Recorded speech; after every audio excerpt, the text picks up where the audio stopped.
भाग्य विधाता बाप जो दया के सागर है, प्रेम के सागर हैं, सुख के सागर हैं, कैसे सहज विधि हम बच्चों को हमारा भाग्य बनाने के लिए बतलाते हैं।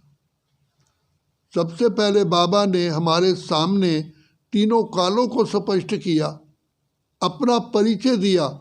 मैं कौन हूँ तुमको शिक्षा देने के लिए आया हूँ।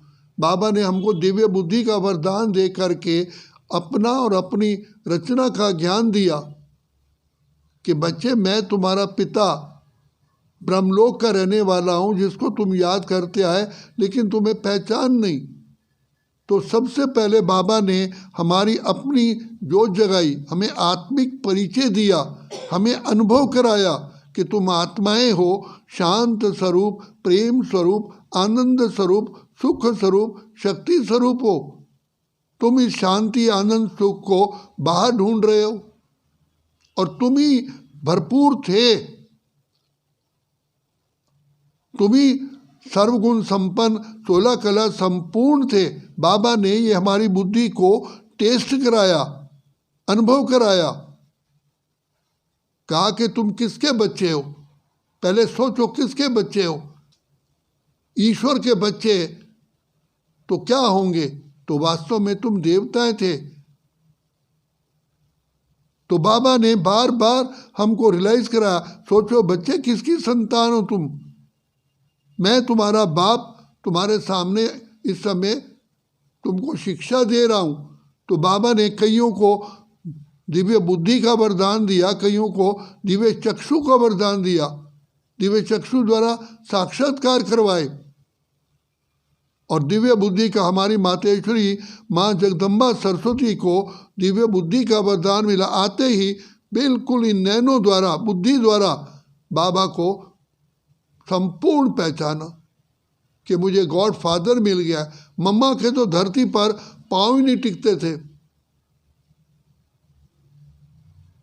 बाप के प्यार में खो गई, समा गई कि मेरी जन्म जन्म की प्यास बुझ गई। ऐसा ही जिन बच्चों ने बुद्धि द्वारा अनुभव किया वो बाप की प्यार में खो गए। बाबा जो आप कहो, जैसा कहो, हम तैयार हैं। एक जन्म तो क्या, कितने जन्म हम आप पर कुर्बान जाएं। आप दया के सागर क्या हमें बनाते हो। कितना हम पापों से भरपूर, काले, पतित, तमो प्रधान, भ्रष्टाचारी बन गए, मलिन बन गए। आप आकर के हमको अपना गले लगाते हो।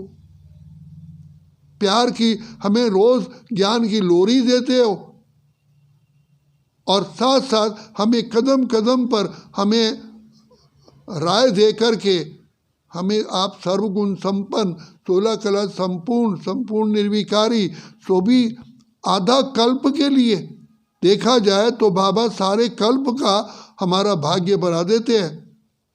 बाबा ने खुद कहा है कि बच्चे 2500 वर्ष तक तो बिल्कुल तुम सुख शांति चैन की बंसरी बजाते हो। उसके बाद धीरे धीरे जैसे सूर्य छुपता है तो एकदम तो अंधकार नहीं होता, कितना पीरियड उजाला रहता है। ऐसे ही द्वापर के बाद भी कितना समय तक, 1500 साल तक हम फिर भी सुखी रहते हैं। बाबा ने कहा बच्चे 4000 वर्ष इस कल्प के अंदर तुम सुख आनंद की लहरों में लहराते हो। और बाबा ने रियलाइज कराया कि यही भारत सोने की चिड़िया था। देखो बच्चे, यहाँ दीवारों पर जामा मस्जिद है, ताजमहल है, यहाँ हीरे जड़े हुए थे। तुम्हारा सोमनाथ का मंदिर कितना, ये तो इतिहास में बताया गया कि महमूद गजवी ने 63 ऊंट के बोरे एक ही मंदिर से हीरे जवाहरात ले गया। तो बाबा बार बार याद दिलाते हैं बच्चे तुम कितने श्रेष्ठ थे और मैंने जो श्रेष्ठ रचना रची थी उसमें भी तुम अति श्रेष्ठ हो।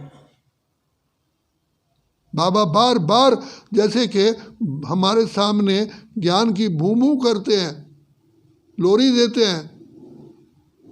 जैसे माँ बच्चे गोद में लेकर के लोरी में देकर के उसे सुलाती है, ऐसे बाबा हमको लोरी देकर के जगाते हैं।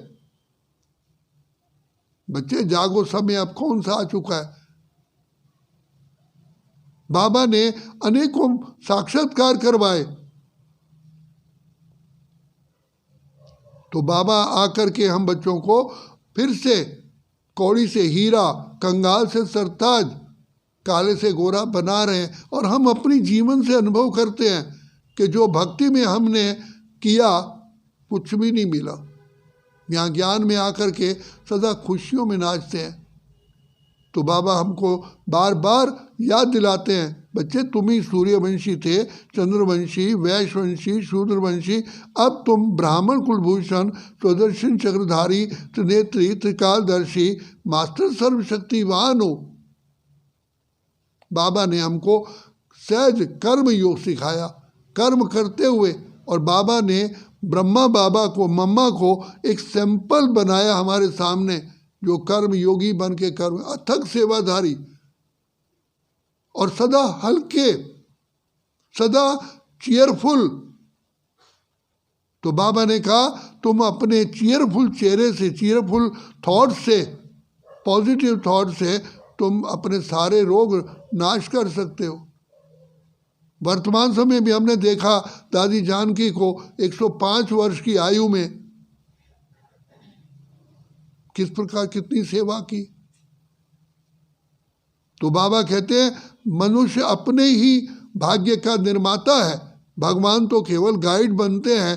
गीता में भगवान ने कहा है कि अर्जुन मार्ग मैं दिखाऊंगा, युद्ध तुमको करनी है, जीत तुमको प्राप्त करनी है, राज्य तुमको करना है, मैं तो केवल मार्ग दिखाऊंगा।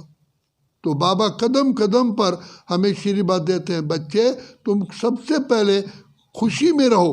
पाँव के नाखून से सिर की तो चोटी तक खुशी हो कि मुझे भगवान पढ़ाते, भगवान मिला है। इतना बड़ा भाग्य मेरा है जिसको पदम पदम पति अपदम आत्माएं ढूंढ रही हैं और हम बाबा की गोद में बैठे हैं। तो कितना हमें नाज होना चाहिए कि भगवान हमारा साथी है, हम उनके संग संग रहते हैं, वो भी मेरे संग संग रहते हैं, जैसे दीपक में बाती है। भगवान ने केवल मुझे ही चुना है, मुझे अपनी सजनी बनाया है। इसलिए परमात्मा को गौरीनाथ कहते हैं, तो आकर के गोरा बनाता है। कितनी बाबा हम पर मेहनत करते हैं, लेकिन फिर भी सदा दुआओं की बरसात करते रहते हैं। और हमें भी कहते हैं रात के राही थक मत जाना, सुबह की मंजिल दूर नहीं है। बच्चे सतयुग आया क्या आया, तुम तो कलयुग से तुम्हारा लंगर उठ चुका है। अब तो तुम एक पाँव उठ गया तो दूसरा पाँव अभी सतयुग में पहुंचना है। और वास्तव में देखा जाए तो सृष्टि के हालात दिखाई दे रहे हैं। तो बाबा ने जो हमको 85-86 साल पहले कहा, वो हम साक्षात देख रहे हैं।